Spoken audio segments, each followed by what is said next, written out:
Welcome back बच्चों, वापस से आज हम फिर से एक नई वीडियो के साथ और आज हम सीखने जा रहे हैं why we do rationalisation, right. तो आपने रेशनलाइजेशन के बारे में बहुत सुना होगा, इरेशनल नंबर, क्योंकि हमारा सीरीज चल रहा है इरेशनल नंबर का।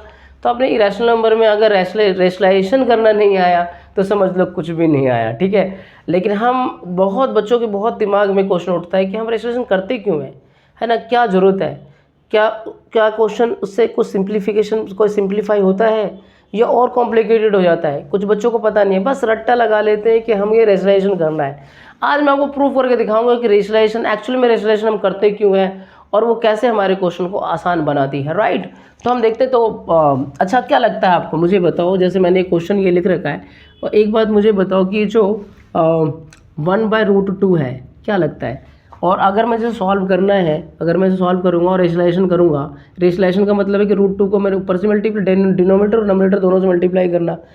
तो क्या लगता है कि हम क्वेश्चन को कॉम्प्लिकेटेड कर रहे हैं या सिंप्लीफाई कर रहे हैं।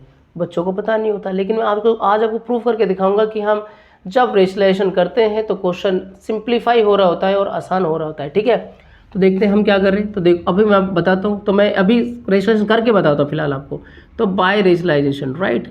तो हमने बाय रेशनलाइजेशन किया, तो रेशनलाइजेशन करने से क्या हो गया मेरा बच्चा, 1/√2 इंटू में।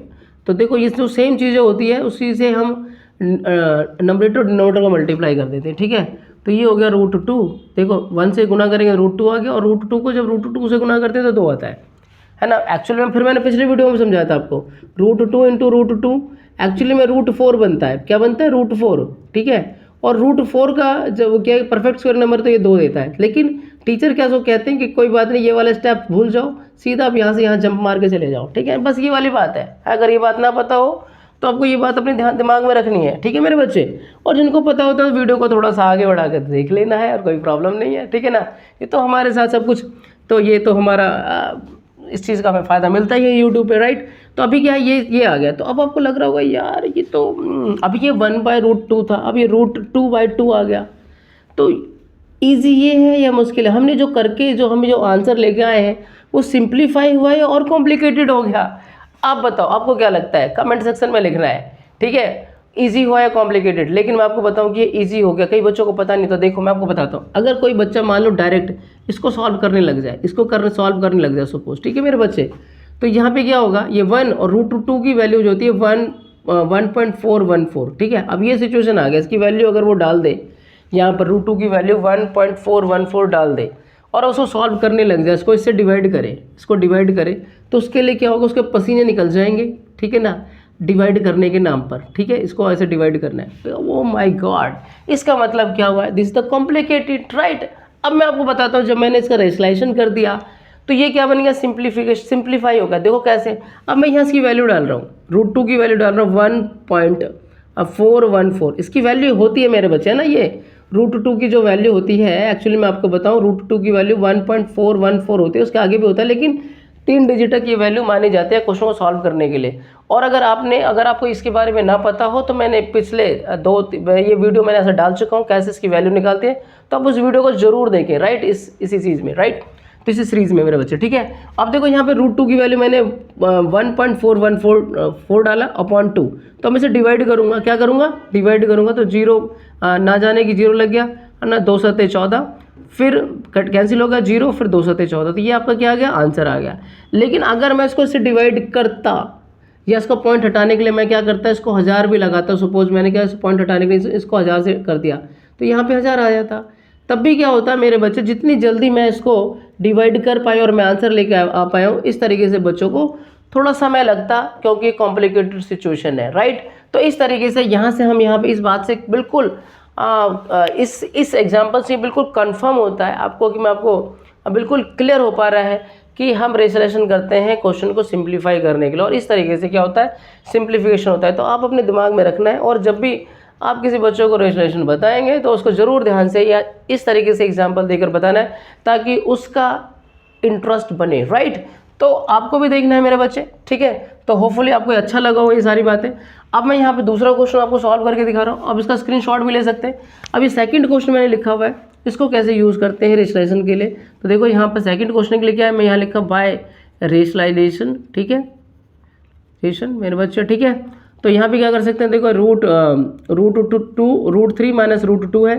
तो रेशनलाइजेशन करते वक्त देखो जब आपके पास दो टर्म होता है मेरे बच्चे, तो व्हाट विल हैपन कि अगर ये रूट 3 माइनस रूट 2 है तो हम क्या करेंगे, रूट 3 प्लस रूट, यहाँ पे बीच में सेम इसी चीज़ से मल्टीप्लाई करेंगे नॉमिनेटर डिनोमिनेटर को, लेकिन अगर ये माइनस है तो उसको प्लस से करेंगे मेरे बच्चे। कैसे करेंगे, प्लस से। अगर ये प्लस होता तो माइनस माइनस से करते। तो 1 से इसकी मल्टीप्लाई किया मेरे बच्चे, रूट 3 प्लस रूट 2 आ गया। और यहाँ पर देखो अगर आप ध्यान दो तो ये देखो a माइनस बी और a प्लस बी बन रहा है। अगर a minus b a plus b क्या देता है, a का स्क्वायर माइनस में b का स्क्वायर। तो आप रूट 3 का a का स्क्वायर माइनस में b का स्क्वायर वाला फार्मूला आपने यहाँ पे लगा दिया। मैं आपके लिए यहाँ पे लिख भी देता हूँ, और अगर आप प्लीज़ इसका स्क्रीनशॉट ले लेना आप, और मैं इसको थोड़ा सा इसको रफ करता हूँ मेरे बच्चे यहाँ पर थोड़ी देर के लिए, ठीक है।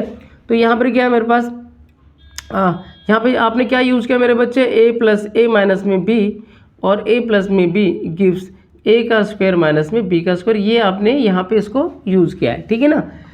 अब क्या कर सकते हैं, देखो ऊपर तो ऐसे ही रहेगा रूट 3 प्लस में रूट 2 मेरे बच्चे, ठीक है, डन।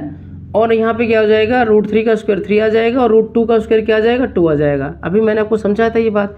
तो ये हो जाएगा रूट 3 प्लस में रूट 2 और 3 माइनस में 2 क्या आ गया, 1 आ गया। तो आपके पास फाइनल आंसर क्या होगा, रूट 2 हो गया, ठीक है मेरे बच्चे, ठीक है। तो अभी क्या है, ये सिचुएशन था, अभी ये सिचुएशन आ गया।